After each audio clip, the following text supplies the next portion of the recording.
حطيت المسحوق جوه المكنسة وما توقعتش النتيجة اللي انا شفتها. تعالي كده نجرب مع بعض.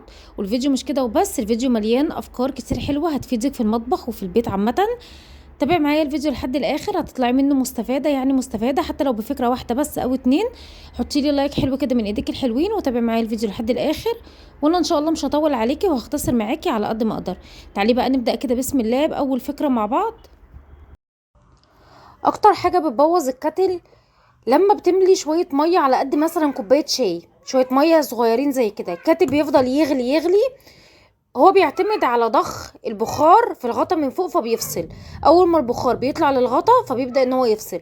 علشان تحافظي عليه لما تيجي حتى لو هتعملي كوباية شاي واحدة بس لازم تمليه لحد نصه. ليه بقى؟ علشان اول ما بيغلي البخار بيطلع على الغطا بيفصل الزرار بسرعة.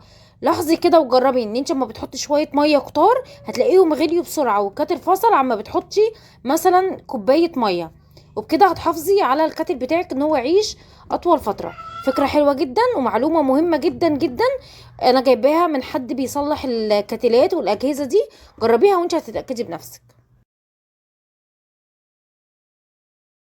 تعالي بقى لو انت بتجيبي اكياس البهارات الجاهزه دي، لو انت عندك منها كتير جدا وبتوهي بتاخد لك مكان كده جوه الدرج وبتوهي لما بتيجي تطلعي كيس لخلطه معينه.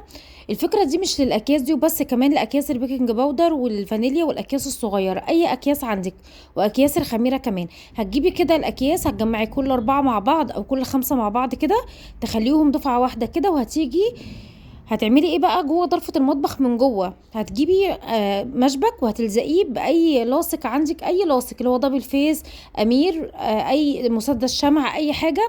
هتبداي ان انت تمسكي الاكياس كده جوه الضرفه، وما تيجي تعوزي اي كيس هتسحبي كده، ما تخافيش الباقي مش هيقع. هسحب دلوقتي وهوريكي. مثلا انا عايزه تتبيله الفراخ او عايزه مثلا كيس البشاميل، هبدا ان انا اسحب الباقي ممسوك زي ما انت شايفه كده. وفي نفس الوقت انا وفرت مكان جوه الدرج من تحت.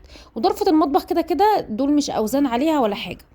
تعالي بقى كده الفكرة اللي بعد كده. بصي الشياطة دي بتبقى بتتحط تحت الرز، يعني هي معمولة كده بس ليها، انا عايزة اقولك ان انا اكتشفت ليها افكار كتير قوي حلوة قوي، هعملك بيها فيديو لوحده. بس هقولك فكرة دلوقتي منها اكيد كلنا بنحتاجها. تعالي بقى كده، الشياطة دي هي بتتحط كده، بتبقى مخرمة كده عشان توزع الحرارة وما تعملش قعر للرز. وكمان الاستانلس ما يلسعش الاكل معاكي، يعني دي معموله للحلل الاستانلس والرز كمان. انا هنا بقى لما باجي اسخن مثلا اقمر عيش على البوتاجاز، الرده بتبدا تبهدل لي البوتاجاز، وفي نفس الوقت العيش كمان بيتلسوع كده مني، بتبقى حته مثلا محروقه وحته متسخنه. فانا بعمل ايه؟ بجيب الشياطه دي وبخليها للعيش، بسخن عليها العيش، بتبدا توزع الحراره كده على رغيف العيش وتخليه متسخن كانه متسخن في ميكروويف بالظبط، ما بيبقاش ملسوع. وفي نفس الوقت ما الرده اللي بتقع ما بتقعليش على البوتاجاز، بتقع على الشياطه نفسها. لو هي موجوده عندك خصصيها كده واعمليها للعيش. وكمان العيش الفينو هتبقى حلوه كمان، هتوزع الحراره وتخلي العيش يطرى معاكي بسرعه. تعالي بقى نحط المسحوق جوه المكنسه، وكمان الملح. ليه الملح؟ هقولك دلوقتي. وليه هنحط المسحوق وهندخله جوه المكنسه ازاي؟ هقولك دلوقتي. انا هنا جبت شويه مسحوق يعني بتاع 4 معالق كده، وهجيب معلقه ملح واحده بس، وهبدا ان انا اوزع المسحوق على السجاده. هحطه على السجاده، اي سجاده بقى ريحتها مكمكمه عندك. الملح بيطهر وبيعقم كويس جدا. وكمان انا عايزه المسحوق يدخل جوه المكنسه كده ويعطر لي ريحه المكنسه من جوه، ويخلي المكنسه كلها ريحتها حلوه. لما اجي اشغلها كده وتبدا ان هي تسخن تطلع معايا ريحه المسحوق الجميله دي. فانا هدخل المسحوق ازاي جوه المكنسه ويخش جوه الماسوره ازاي؟ بحطه على السجاده وببدا بقى اشفطه من السجاده، فبيبدا ان هو يتغلغل كده ويخش جوه الماسوره بتاعه المكنسه، ويخش جوه كيس المكنسه ويعطرها لي كلها من جوه زي ما انت شايفه. انا كده بقى ضربت عصفورين بحجر، ان انا نضفت السجاده بتاعتي وعطرتها بريحه المسحوق، وفي نفس الوقت دخلت المسحوق جوه المكنسه. جربي الفكره دي حلوه قوي ومش هتخسرك اي حاجه، بالعكس ده انت هتنضفي السجاده على الناشف، هتنضفيها من غير ميه ومن غير اي حاجه. الملح بيعقم اي ميكروب بقى او اي ريحه كمكمه في المكنسه، في السجاده قصدي، الملح بيطهرها وبيعقمها معاكي حلو قوي.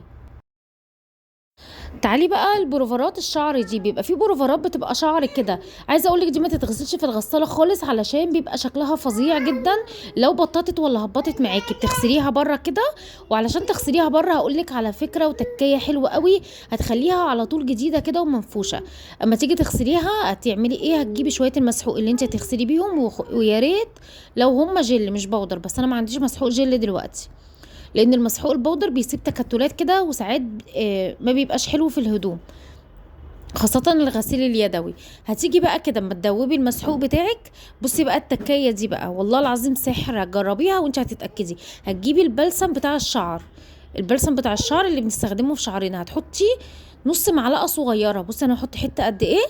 بلسم بتاع الشعر ده هينفش الشعر بتاع البروفر ومش هيخليه يهبط معاكي وهيخليه ناعم على طول. هتبدأي ان انت تحطي كده معلقة صغيرة وتدوبيها في المية اللي هتنقعي فيها البروفر بتاعك ده، وتنقعيه بقى ليلة كاملة. عايزة اقولك الشعر بتاعه هيبقى منفوش كده وهيبقى ناعم، البلسم هيخليه ناعم جدا وطري جدا. انا كده دوبت خلاص. البلسم لازم تدوبيه كويس جدا، ما تخلوش يكلكع معاكي في الميه. هتبداي بقى تنقعيها كده ليله كامله، وتيجي تاني يوم تشطفيها، ما تغسليهاش في الغساله خالص خالص، هتبوظ معاكي في الغساله. ويا سلام بقى لو عملتي الفكره دي كمان في اي صوف، البلسم بتاع الشعر بينعم الصوف قوي. لو عندك طقم التوابل ده وواحده منهم اتكسرت او اتنين، تعالى اقولك تعملي ايه. دايما ايدينا بتبقى متبهدله ونيجي مثلا نمسك واحده تقوم متزحلقه من ايدينا مكسوره، هتجيبي دول بيبقوا ستانلس، بيبقوا نفس الحجم وكمان احسن من الازاز. دول دايما بنشوفهم في محلات الكشري، دول بيتباعوا في اي محل بيبيع ادوات منزليه، الواحده ب10 جنيه. ممكن تجيبي بقى بدل اللي اتكسرت، او ممكن تغيريهم كلهم بستانلس. عايزه اقولك دول احسن كمان. الغطيان بتاعتهم كده مش غطيين، غطا كده واحد منه فيه مخرم وبيتقفل، حلوين جدا وبيبقى شكلهم اشيك كمان. فكرة حلوة جدا. هتلاقيهم بيتباعوا زي ما قلت لك في المحلات بتاعت ادوات المنزليه. اما تيجي تنضفي رنجه وبعد ما تخلصيها لقيتي ريحه ايديكي زفره، تعالى اقولك على فكره حلوه جدا وحاجه كده كده اصلا هتترمي، وهي قشر اليوسفي. قشر اليوسفي او قشر البرتقال، هاتيه كده افركيه بعد ما تغسلي ايديكي، افركيه كده في قلب ضوافرك، دخليه كده ما بين الضفر والصابع. عايزه اقولك بيقضي على اي ريحه، خلي الزيوت كده اللي جوه القشر تطلع على ايديكي، بيطري الايد جدا وبيخلي ريحتها جميله جدا. خليلتي كده اي مخلل ومستعجله عليه مش عايزاه يطول معاكي، عايزه تاكلي منه تاني يوم او تالت يوم، خليليه في كيس كده، ما تخليلهوش في البطرمان اللي انت هتحطيه فيه، سيبيه يتخلل في كيس وبعد كده فكيه من الكيس حطيه في البطرمان، واقفلي بق الكيس كويس كده وحطيه في كيسين جوه بعض. ليه حطيناه في كيس؟ لان الكيس بيسخنه وبيخليه يتخلل بسرعه عن البطرمان. انا كده جبت لبانه كده اهو، احط الكيس جوه اللبانه وهسيبه محطوط، وهاجي تاني يوم هقلبه الناحيه التانية، هخلي اللي تحت فوق واللي فوق تحت، بس تربطي بق الكيس كويس. المرحلة اللي احنا بنعملها دي بتسرع من التسوية بتاعته، وكمان بتخليه ما يعملش الريمة البيضة اللي بيعملها من على الوش دي. جربي الفكرة دي بجد هتعجبك جدا، انا جربتها ونفعت معايا وعملتها النهارده وصورتها معاكي علشان انت كمان تستفادي منها. لو عجبتك الفكره اعملي لي يلا متابعه وحطي لي قلب حلو كده من ايديك الحلوين. وبكده افكار النهارده خلصت وفيديو النهارده خلص. يا رب تكوني وصلتي معايا لهنا، انتظريني ان شاء الله في فيديو جديد وبافكار جديده وكلها حلوه وعمليه زي ما متعودين دايما مع بعض. واشوفك على خير ان شاء الله في فيديو جديد، والسلام عليكم ورحمه الله وبركاته.